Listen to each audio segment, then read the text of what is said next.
एक छोटे से गांव में दो सबसे अच्छे दोस्त रहते थे।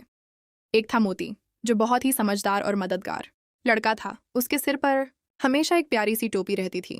दूसरी थी कोको, एक मस्त मौला लड़की जिसे नए नए काम करने का बहुत शौक था।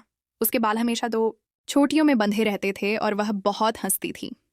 एक दिन जब दोनों बरामदे में बैठे आम खा रहे थे, उनकी प्यारी बिल्ली बिल्लू उछलकर उनकी माँ की चमकदार चूड़ियों वाली डिबिया के पास जा पहुंची। मोती ने उसे डांटा, बिल्लू शरारत मत कर।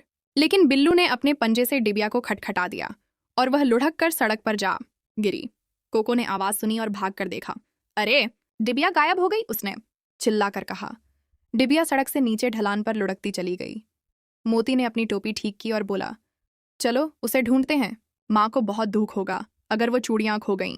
और फिर शुरू हुई दोनों दोस्तों की मजेदार खोज। वे पहले मुर्गी के खेत में पहुंचे।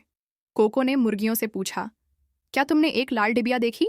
मुर्गियों ने कुटुम कुटुम कहकर जवाब दिया, जैसे कह रही हों, नहीं, हमने तो बस दाना चुगा। फिर वे आगे बढ़े। रास्ते में उनकी मुलाकात एक बूढ़े समझदार कुत्ते भूरा से हुई। मोती ने उससे पूछा, भूरा काका, क्या आपने एक डिबिया देखी? भूरा ने अपना पंजा उठाकर नदी की तरफ इशारा किया। दोनों नदी के किनारे पहुंचे। उन्होंने देखा कि उनकी डिबिया पानी में किनारे पर अटकी हुई थी, लेकिन उसके पास पानी का पहरा देती एक मछली तैर रही थी। कोको ने पानी में उतरने की कोशिश की, मैं ले आती हूँ, लेकिन मोती ने उसे रोका। रुको कोको, पानी गहरा है, हमें कोई तरकीब निकालनी होगी। तभी उन्हें पास में एक लंबी छड़ी पड़ी दिखी। उन्होंने दोनों ने मिलकर छड़ी को पानी में डाला और धीरे धीरे डिबिया को अपनी तरफ खींचा। मछली ने भी उनकी मदद की और डिबिया को किनारे की तरफ धकेला। आखिरकार डिबिया उनके हाथ लग गई। दोनों बहुत खुश हुए। मोती बोला, हमने कर दिखाया, हमने बिल्लू की शरारत सुलझा ली। कोको ने डिबिया उठाई और कहा, हाँ, पर हमें अकेले नहीं जाना चाहिए। माँ को पता चला तो वह परेशान हो जाएंगी। चलो सीधे घर चलते हैं। घर पहुंचकर उन्होंने माँ को सारी बात बताई और डिबिया वापस की। माँ ने उन्हें गले लगाया और खुश होकर दोनों को अपनी सबसे प्यारी चूड़ियां दिखाईं।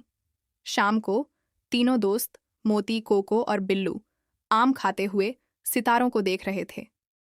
मोती बोला, आज का दिन कितना मजेदार रहा। कोको हंसी, हाँ, और हमने मिलकर एक मुश्किल काम भी कर लिया। कहानी सीख, मिलकर काम करने से मुश्किल काम भी आसान हो जाता है। तो ये थी कहानी मोती और कोको की। अब सोने का समय हो गया ना, चांद तारे झपकी ले रहे हैं। Good night.